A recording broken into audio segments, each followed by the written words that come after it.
Episode 3 High-Side HVAC FM First BIM.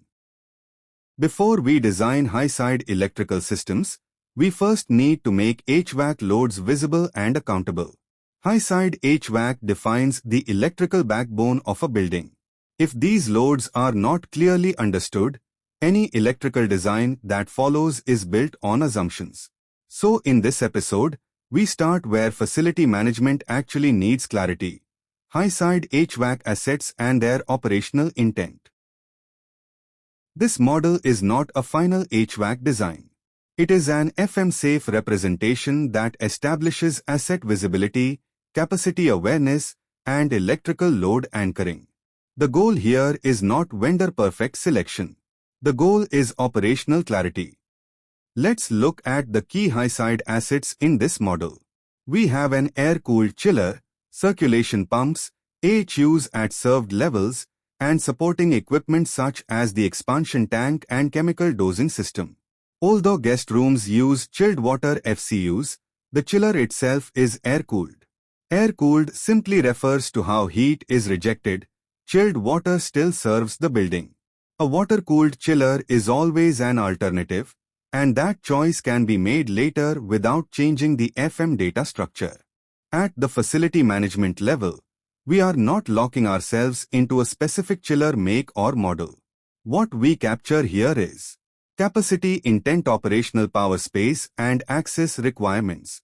The exact chiller will change over time. What matters is that space, access, and intent are fixed early.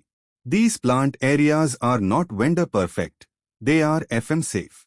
They allow access, maintenance, and future replacement without disrupting operations. Pumps in this model show indicative flow and head values. From an FM perspective, pump identity matters more than hydraulic precision. FM teams need to know what the pump serves, where it is located, what power it consumes, how it is isolated and maintained. Final pump sizing is typically confirmed during detailed design or commissioning, not during operational BIM modeling. Now let's talk about AHUs. For facility management, AHUs are operational assets, not airflow calculators. We model AHUs because they consume power, serve specific spaces, require regular maintenance, are critical during breakdowns and renovations.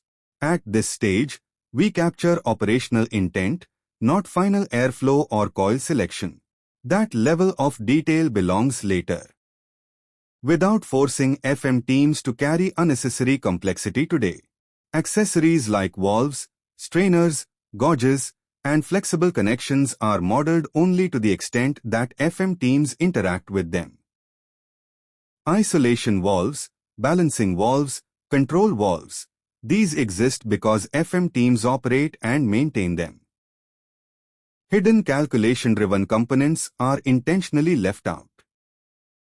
Nothing here is redundant, and nothing critical is missing.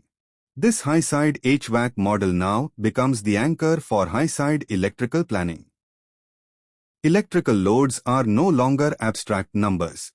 They are tied to real, visible, maintainable assets. In the next episode, we will build on this foundation and move into high-side electrical systems, using these HVAC loads as the backbone. Because in facility management, we don't design systems first. We make assets operable first. Let's explore. If you like the video, please like, subscribe the video and channel.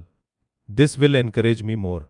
Your comments will help in refining the content and defining the intent.